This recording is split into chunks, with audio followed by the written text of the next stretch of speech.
방송실에 한 명, 음향 한 명으로 섬겨주시면 감사하겠습니다. 우리 하나님 말씀 함께 보도록 하겠습니다. 시편 42편입니다. 시편 42편 1절에서 6절까지 보겠습니다. 시편 42편 1절에서 6절까지 형제 한 절, 자매 한 절씩 교독합니다. 시작. 하나님이여, 사슴이 시냇물을 찾기에 갈급함같이 내 영혼이 주를 찾기에 갈급하나이다. 내 영혼이 하나님 곧 살아계시는 하나님을 갈망하나니 내가 어느 때에 나아가서 하나님의 얼굴을 배울까. 사람들이 종일 내게 하는 말이 내 하나님이 어디 있느냐 하오니 내 눈물이 주야로 내 음식이 되었도다. 내가 전에 성의를 지키는 무리와 동행하여 기쁨과 감사의 소리를 내며 그들을 하나님의 집으로 인도하였더니 이제 이 일을 기억하고 내 마음이 상하는도다. 같이 읽습니다. 내 영혼아, 내가 어찌하여 낙심하며 어찌하여 내 속에서 불안해하는가. 너는 하나님께 소망을 두라. 그가 나타나 도우심으로 말미암아 내가 여전히 하나님. 아멘. 기도하겠습니다. 하나님, 오늘 소망의 온도라는 말씀으로 교제하고 은혜를 나눌 때 성령 하나님 우리 각자에게 말씀하여 주옵소서. 예수님 이름으로 기도합니다. 아멘. 저를 위해서 기도해 주시는 거창에 사시는 한 분의 권사님과 어제 통화를 했습니다. 최오리 권사님이신데, 목사님, 제가 아침과 저녁으로 목사님 위해 기도하고 있습니다. 그 얘기가 저에게 얼마나 큰 힘이 됐는지 몰랐어요. 근데 오랜만에 통화했기 때문에 한 3개월 만에, 권사님, 그런데 학교에 다니신다고 이야기 들었는데 학교 입학은 잘하고 성적은 잘 맞고 계세요? 그런 이야기를 했습니다. 그러면서 권사님이 잠깐이지만 자기 이야기를 하셨는데 자기가 9남매였답니다. 진짜 이전에는 홍장로님 진짜 엄청 나셨는데, 우리 홍장로님도 9남매 중에 막내거든요. 근데 그 권사님이 지금 75세신데 자기가 17살 때 막내로 아빠의 사랑을 오로지 받다가 17살 때 아버님이 돌아가셨다는 거예요. 그래서 인생이 깜깜해지고 너무 어둠이 깊게 자기 마음에 와서 자기가 가난해서 고등학교를 안 다닌 게 아니라 너무 마음에 절망이 돼서 고등학교를 본인이 끊었다는 거예요. 내가 살아서 뭐해, 이 아빠도 없는데. 그렇게 이 20살부터 그래서 장사하시면서 어떻게 보면 험난한 삶을 사셨다는 거예요. 그래서 남편 만나서 50년간 이불 장사를 하시고, 그 다음에 코로나 거의 3년 동안 쉬고 난 다음에 근데 마음이 너무 헛헛했다는 거예요. 여전도의 회장도 하시고 막 이렇게 그 경남 지역에서도 막 이렇게 사업들도 많이 일으키시고 교회 일도 많이 하셨는데, 인생에 말려 내가 어떻게 더 값지게 하나님 앞에 살 수 있을까 기도를 하다가 마침 주변 분들이 여기 실버 학교가 생겼는데 실버 학교에 입학하지 않겠냐고. 그래서 여기 중학교 또 초등학교밖에 못 나온 우리 어르신들 모아서 이 지역에서 학교 여는데 정원이 15명인데 한 명만 더 차면 클래스가 열 수 있다고. 그 한 명이 이 당신이 되면 좋겠다고 해서 권사님이 기도 중에 그 제안을 받아서 본인이 그 학교에 들어갔다는 거예요. 그래서 저번에 통화할 때는 가방 메고 아침에 학교로 출근하는 기분이 새롭다고 얘기하셨는데, 어제는 저한테 무슨 얘기를 하셨냐면, 목사님, 제가 학교에 입학해서 7점을 맞았습니다 라고 자랑을 하는 거라서 제가 권사님 10점 만점에 7점이면 진짜 우등생인데요 했더니 100점 만점에 7점을 맞았다는 거예요. 그래서 엄청난 실력이라는 거예요. 그리고 자기가 영어는 17점인데 성적이 제일 좋대. 자기 동기들 10점, 12점, 12점인데 자기가 17점이라는 거예요. 그래서 엄청난 지금 우등생이고 자기가 반장이라는 거예요. 자칫 점수가 굉장히 높아서 그런 얘기를 하는 거예요. 근데 권사님이 이전에는 자기가 말도 잘하고 글도 잘 쓴 것 같지만 공부 얘기가 나오고 학교 이야기가 나오면 자기가 막 부끄럽고 상처가 있어서 이걸 얘기하지 못했다는 거예요.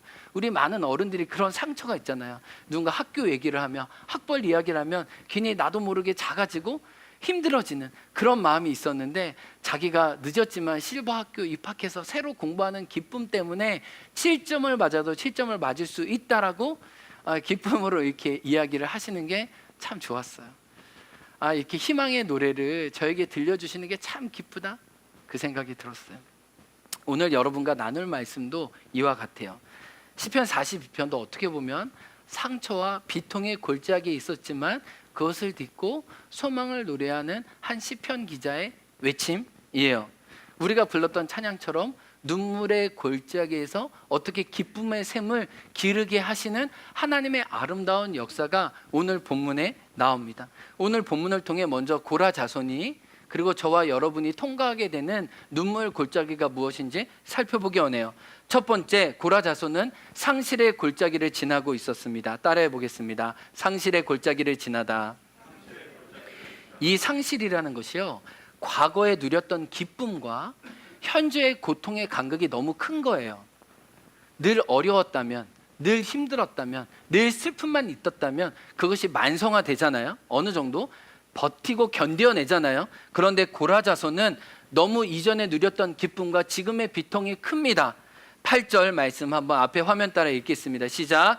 낮에는 주님께서 사랑을 베푸시고 밤에는 찬송으로 나를 채우시니. 이게 과거형이에요. 예루살렘 성전에서는 이스라엘 백성과 함께 있었을 때는 하나님의 헤세드와 하나님의 좋으심을 마음껏 찬양했다는 거예요. 그리고 격한 이 환호와 감사가 있었다고 4절에 외치고 있습니다. 한번 읽어볼까요? 시작. 기쁜 감사의 노랫소리와 축제의 함성과 함께 내가 무리들을 하나님의 집으로 인도하면서 그 장막으로 들어가곤 했던 일들을 지금 내가 기억하고 내 가슴이 미어진다. 가슴이 왜 미어져요? 이전엔 내가 하나님의 성도들과 함께 너무 기쁘고 아름다운 노래와 축제를 즐겼는데 지금 내가 바벨론의 포로 중에 노역에 생활하는 이때가 너무 간극이 크구나라고 힘들어하고 있습니다. 과거에 누렸던 기쁨의 강도나 즐거움의 빈도가 위로가 되지 않는 것은 현재의 낙심이 너무 크고 미래의 불안이 너무 나에게 가득 차서 그 어떤 즐거움도 나에게 위로가 되지 않습니다. 과거의 즐거움도. 그래서 6절에 이렇게 이야기하죠. 한번 읽어볼까요? 시작. 내 영혼아, 내가 어찌하여 낙심하며 어찌하여 내 속에서 불안해하는가. 그래서 시편 42편 계속 채우고 있는 고라 자손, 상실의 골짜기에 살고 있는 저와 여러분의 마음이 낙심이기도 하고 미래에 대한 불안이기도 하다는 것을 우리 마음을 넌지시 보여줍니다. 여러분, 혹시 제가 지난주에 드라마 한 이야기 했죠? 우리들의 블루스, 이걸 줄여서 우불이라고 해요. 그래서 난 이게 뭔가 우불했는데, 혹시 드라마 보고 계신 분도 한번, 제가 전도 몇 명 했는지 모르겠습니다. 한번. 네. 뭐 더 줄어들었네요. 더 줄어들었어. 네. 2부 예배 때는 없나 보네. 1부 예배 때는 그래도 좀 많으셨는데, 이 우리들의 블루스 보면 이 50대 남자들을 울리는 하나의 장면이 나와요. 차성원 씨가 맡고 있는 최한수 역인데, 이 최한수는 누구나 봐도 너무나 선하고 너무나 정말 평범한, 정말 우리와 동일한 그 셀러리맨의 모습을 보여줍니다. 이 제주에 태어난 이 최한수는 어려운 형편이었지만 공부를 잘해서 서울로 유학을 갑니다. 서울로 유학을 갔을 때 이 여동생이, 이 온 가족이 이 뒷바라지를 해줘요. 그 당시엔 그랬잖아요. 우리 한 명만 대학 보내고 나머지는 다 어렵게 살았잖아요. 너만 성공하면 우리 모두 성공하는 거야. 최한수가 정말 성공을 합니다. 대학교 때 만난, 이 미팅에서 만난 그 사람을 아내로 삼고 이 미진과 결혼의 딸 보람이를 낳았습니다. 근데 보람이는 골프에 재능이 있어서 한국에서 골프를 잘해서 미국으로 유학을 보냈습니다. 근데 처음에는 승승가도를 달리다가 나중에는 잘 안 돼서 이 골프 2부 리그에 정착을 잘 못하게 돼요. 근데 여러 레슨비라든지 생활비가 너무 고나고 어려워져서 이 최한수가 이 극 중에 보면 은행 지점장이었는데 퇴직금도 미리 갑을 해서 미국으로 다 보내고 마지막 남은 아파트까지 다 이렇게 보내게 됩니다. 그리고 결국 다 잃은 상태로 자기 고향 푸릉의 지점장으로 다시 오게 되죠. 근데 자기 고향 친구들과 고향 사람을 만나면서 자기 10대 어릴 적의 추억을 마주하게 됩니다. 얼마나 따뜻했는지, 가진 거는 많이 없었지만 소소한 기쁨을 친구들과 누리고 있었는지 그 기억들을 하나씩 떠올리면서 그냥 바닷가에 자기 몸을 던져요. 학교 가기 전 친구들과 함께 위통 벗어 던지고 함께 바다에서 마음껏 놀았던 그 즐거움의 추억을 50대가 되어서도 다시 누리고 싶은 그 절절함으로 바닷가에서 처량하게 눈물을 짓습니다. 그리고 방송한 장면에는 10대 때의 어린 최한수가 자기 자신을 지켜보는 모습인 거죠. 이제 돈이 없어서 고향 친구들에게 지점장이지만 그러나 뭐 이렇게 별거 중이라고.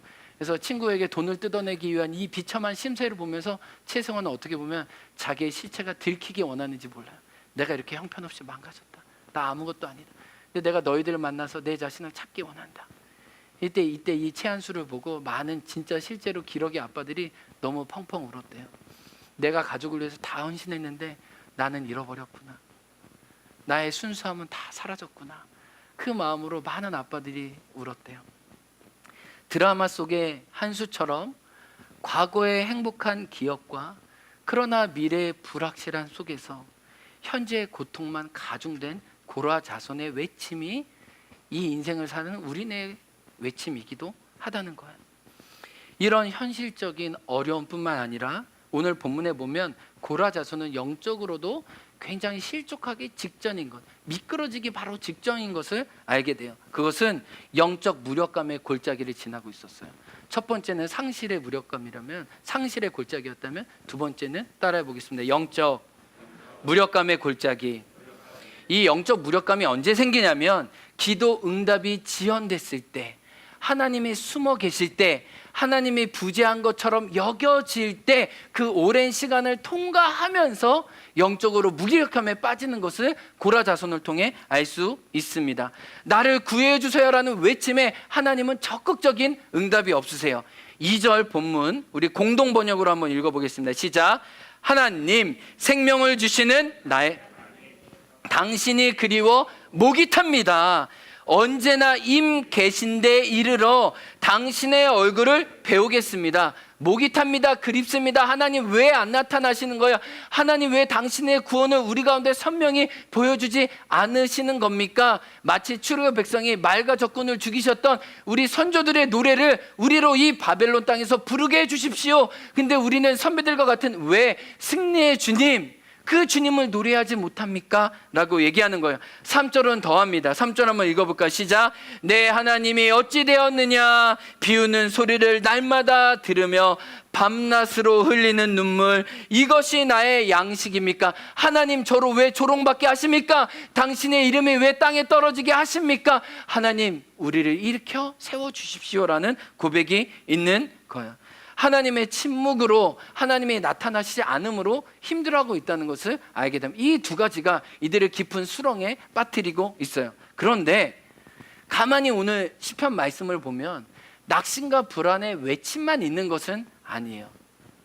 그 중에도 섬세하게 그들을 고치시고 찾아오시는 하나님의 간섭이 있습니다. 하나님의 위로가 그 안에 그때그때마다 있다는 것을 알게 돼요. 바닥에서 만나주시는 하나님, 절망이 아니었으면 고백하지 못할 소망, 어둠이 아니었으면 보지 못할 하늘의 영광의 빛이 있다는 건 오늘 본문은 시편은 보여주고 있어요. 성경책 있으신 분들은 시편 84편을 한번 펴주십시오. 시편 84편에 보면 오늘 우리가 이 시를 적었던 고라 자손이 똑같이 이야기합니다. 시편 84편에 보면 5절에 무엇이라고 얘기하냐면 주께 힘을 얻고 그 마음에 시온의 대로가 있는 자는 복이 있도다 라고 얘기해요. 이게 무슨 말이냐면 그들은 성전 문지기였잖아요. 성전 찬양대였잖아요. 근데 그들이 이제 성전으로 돌아가진 않았지만 바벨론 땅에서 그들은 성전이 되어가고 있어요. 이전에는 성전이라는 건물에서 하나님을 섬기는 기쁨을 누리고 있었는데 이제 그들은 마음의 시온의 대로 주님을 모셨기 때문에 그들이 성전이 되는 신비를 오히려 고백하고 있어요. 그래서 6절에 뭐라고 고백하는지 아세요? 시편 84편 6절에 어떻게 고백하는지 아세요? 앞에 세 번역으로 한번 읽어볼까요? 시작. 그들이 눈물 골짜기를 지나갈 때 샘물이 솟아서 마실 것입니다. 가을비도 샘물을 가득 채울 것입니다. 하나님이 기도에 응답 안 하신 게 아니라 섬세하게 기도를 응답하셔서 결국 그들의 눈물 골짜기가 뭐가 되었다고 얘기해요? 샘물이 되었다고 해요. 눈물 골짜기에서 그들이 죽은 게 아니라 시체가 된 게 아니라 절망으로 끝난 게 아니라 하나님의 새로운 일하심으로 그 자리에서 일어났다라고 감히 이 시편 42편을 보완하는 시편 84편의 아름다운 노래가 고라자손에게 있었다라고 이야기를 하는 겁니다. 그렇다면 어떻게 우리의 눈물 골짜기를 샘물로 만드시는지, 하나님의 섬세한 은혜가 어떻게 우리에게 다가오는지 오늘 본문은 보여줘요. 앞에서 이야기했던 기도 응답이 되지 않는 영적 무력감을 어떻게 극복했는지 생각해 보기 원해요. 우리가 따라해 보겠습니다. 기도 응답의 지연이 하나님의 거절이 아니다. 고라자손이 이걸 깨달았어요. 하나님이 안 계신 것 같고 구원해 주지 않으시는 그 현실이 하나님의 거절이 아니라 하나님의 응답의 일부분이었다는 것을 이야기하고 있어요. 하나님은 하나님, 야훼 우리의 하나님이라는 그 외침을 들으셨지만 우리를 속히 구원해 주소서라는 그 기도에는 하나님이 잠깐 유보하시기로 결정하신 거예요. 제가 이것을 예로 들어보겠습니다. 이번 주 토요일이 저희 그 유라의 그 생일이에요. 유라가 석 달 전부터 달력을 가지고 하나씩 X표를 지우고 있습니다. 오, 진짜 집요해요. 오늘 무슨 날이야? 그러면서 하나하나씩 지어서 지금 자기 디데이를 지금 보고 있어요. 저랑 마트에 가면 마트에 가서 자기 이 장난감 사고 싶다. 또 저랑 어디 가면 이걸 사고, 지금 목록이 너무 많아요. 그래서 제가 그때 무조건 얘기합니다. 들어줄게 하고 맨 마지막 원하는 거 한 개만 사주려고요. 이렇게 10가지를 얘기했는데 10가지를 자기도 다 기억을 못하는 것 같아, 제가 볼 때. 그래서 마지막 원하는 거 한 가지만 들어주면 다 들어준 것처럼 되려고. 근데 유라가 뭐라고 그러면 아빠 이렇게 얘기하고 난 다음에 뭐뭐 사줘라고 얘기하죠. 근데 진짜 아빠는 뭐예요? 그걸 다 사주는 게 그에게 독이 되는 줄 알아요, 몰라요? 알죠. 진짜 아빠라면 자제하는 것도, 또 선택하는 것도, 보류하는 것도, 인내하는 것도 그 아이의 인생을 위해서 다 필요하다는 걸 알아요. 그래서 유라가 아빠, 나 이 장난감 사주세요라고 할 때 제가 아빠에는 응답을 합니다.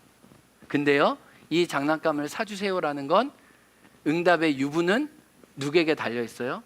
저의 판단과 저의 선택과 딸을 향한 배려를 여러 가지 고려해서 주는 거예요. 여러분, 우리가 하나님께 이 영적인 이 눈물의 골짜기를 지을 때 하나님을 많이 부르면 하나님이 우리 하나님 아버지를 부르는 부름에 반드시 응답하세요. 사랑하는 딸아, 내가 너 앞에 너의 코끝에 내 코끝을 대고 내가 너를 주목하고 있어. 분명히 하나님은 우리 아빠라는 음성에 응답하십니다. 근데 우리가 이렇게 해주세요라는 건 그건 하나님의 소관이에요. 하나님에게 달려 있어요. 예수님과 가장 가깝게 지냈던 요한복음 나사로의 가정도 이것을 경험했어요. 요한복음 12장 6절을 보면 나사로가 병들었어요. 예수님이 나사로의 가족을 너무너무나 사랑하셨다고 성경은 구체적으로 이야기합니다. 그래서 오빠가 병들었을 때 마르다와 마리아가 사람을 보내서 지금 우리 오라버니가 죽게 되었습니다. 너무 고납니다. 예수님 당장 와주셔서 치료해 주세요라고 했습니다. 근데 예수님은 예수님을 부르는 부름에 응답을 했지만 가는 것으로 응답은 하지 않았어요. 예수님은 그 사실을 아셨지만 당장 가시지 않고 유보하셨다는 것을 성경은 보여줍니다. 하나님은 여러분의 기도를 들으세요. 여러분의 형편을 아십니다. 여러분의 처지를 누구보다 더 잘 아세요. 그러나 여러분이 원하는 대로 반응하지 않으실 때가 있는 겁니다. 왜요?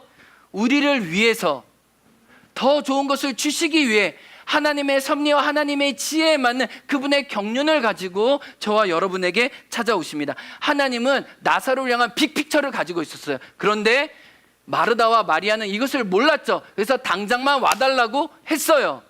근데 예수님은 나사로를 통해 예수님 자신이 누구인지 온 세상 사람들에게 알려주셨습니다. 나사로 앞에서 무엇을 얘기하셨죠? 나는 부활이요 생명이다. 부활의 예수님을 먼저 맛본 사람이 누구예요? 나사로예요. 나사로는 예수님이 지체하시고 유보하셨기 때문에 누릴 수 있는 하늘의 소망을 자기의 온몸으로 흔적으로 가졌다는 거예요. 하나님은 정말 나사로를 향한 기도 응답의 지연이 그 가정에게 줄 수 있는 최고의 선물이었어요. 사랑하는 성도 여러분, 때때로 하나님이 저와 여러분의 기도에 유보하시고 얼굴을 가리시고 이틀을 더 유보하시는 것이 알고 보면 그분이 우리를 향한 배려요, 그분의 선하신 뜻을 이루기 위함이라는 것을 오늘 믿어야 한다는 거예요. 고라자손의 기도를 반드시 그 자리에서 응답 안 하심으로 오히려 하나님은 그들 자체가 성전의 문지기가 아니라 성전으로 당신의 사람으로 새롭게 고치시는 그 은혜를 주셨다는 것을 알게 돼요. 이와 관련해서 나누고 싶은 월터 브루그만의 시가 있습니다. 예언자적인 상상력, 우리에게 많은 책을 써서 정말 구약의 하나님이 얼마나 크고 높으신지, 우리는 그분의 발 앞에 떨어야만 하는지 알려준 우리 신학자인데요. 이분이 지은 시가 저에게 기도문이 많이 남아있어요. 여러분과 나누고 싶어요. 한번 읽어볼까요? 시작. 주님, 저희는 할 수 있는 대로 여러 가지 이름으로 주님을 부르고 저희가 필요한 대로 주님의 역할을 규정하고 저희가 선 각도에서 주님께 다가가면, 여러분 너무 솔직하지 않으세요? 우리가 하나님을 부릅니다. 야훼를 부릅니다. 근데 그 많은 부분 불순한 동기가 있어요. 저희가 필요한 대로 주님 이렇게 해야 돼요. 우리가 주님에게 명령해요. 주님은 주님이 아니에요. 내가 시키는 어떻게 보면 몸종일지 몰라요. 그래서 우리가 필요한 대로 주님을 규정하고 역할을 이렇게 해야 됩니다라고 주님을 설정해 버려요. 우리의 시선에서, 우리의 필요에서. 그래서 계속 읽어, 맨 아랫줄, 주님을 알기 위해서라기보다는 저희 자신의 깊은 요구, 깊은 상처, 그리고 깊은 희망 때문에 하나님을 부른다는 거예요. 그런데 브루그만이 고백하는 게 뭐예요? 그 다음 한번 읽어볼까요? 시작. 그런데 저희가 부르는 이름은 잠시 동안 유효할 뿐 주님은 그 이름을 넘어 다가오시며 저희 생각을 넘어 새로운 모습으로 당신을 드러내시며 저희가 잡을 수 없는 영광 속으로 사라지십니다. 여러분, 우리가 이기적인, 또 우리가 좁은 마음으로 하나님의 이름을 부를 때 하나님 그 이름대로 응답하지 않으시고 우리 이름 넘어 새롭게 높은 차원으로 우리에게 드러내셔서 당신이 참으로 누구신지 알려주신다는 거예요. 내가 원하는 방식으로 응답하는 하나님이 아니라 내 방식과 내 헤아림을 뛰어넘는, 내 생각은 너희 생각보다 하늘이 땅보다 높은 같이 높은 하나님의 이름으로 우리에게 다가오셔서 그분의 영광 가운데 살아지신다는 거예요. 그 다음 한번 읽어볼까요? 시작. 주님의 자유와 숨으심을 목도하며 저희는 인정합니다. 주님이 누구라고요? 주님이 하나님이시라는 것을. 너무 중요한 통찰 아니에요? 하나님은 자유로 움직이세요. 하나님 뜻대로 숨으신 것 같아요. 왜요? 하나님이 진짜 어떤 분인지 우리가 너무 하나님을 경홀히 여기지 않도록, 하나님을 경외하도록, 하나님의 납작 엎드리도록, 하나님은 그분의 얼굴을 가리심으로, 하나님의 전능하심으로 우리에게 찾아오시는 거예요. 그 다음 구절 한번 읽어보겠습니다. 시작. 저희보다 위에 계시며 저희를 위에 계시고 또한 저희를 넘어 계시다는 것은, 이게 너무 중요합니다. 그 아래줄 읽어볼까요? 시작. 저희의 요구와 필요에 따라 행동하시는 분이 아니라 언제나 주님의 방식으로 행동하시는 분임을. 따라해 보겠습니다. 언제나 주님의 방식으로 일하십니다. 그래서 고라자손은 이걸 깨달아, 하나님, 당신은 늘 옳습니다. 그때는 섭섭하고, 그때는 상실감과, 그때는 무기력함에 내가 좌절했지만 시간을 지나다 보니 하나님의 빅피처가 있었네요. 하나님, 제가 성진 문지기였는데 하나님 이제 하나님의 성전이 되는 제 존재를 새롭게 바꿔주심으로 저는 감사합니다. 사랑하는 성도 여러분, 기억하십시오. 하나님이 반드시 여러분에게 낯설게 다가오십니다. 우상을 섬기는 사람, 미신을 섬기는 사람, 무당을 섬기는 사람들은 자기가 믿는 신, 그 존재를 향해서 전혀 낯설지 않아요. 자기가 원하는 때, 자기가 원하는 대로 복채를 주면 다 빌어줍니다. 근데 우리 하나님은 전능하신 분이세요. 선하시고 높으신 분이에요.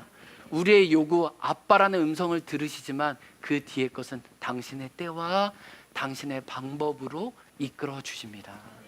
이 믿음을 하나님은 코라 자손에게, 저와 여러분에게 알려주세요. 따라해 보겠습니다. 나를 위하지만 나보다 위에서 일하신다.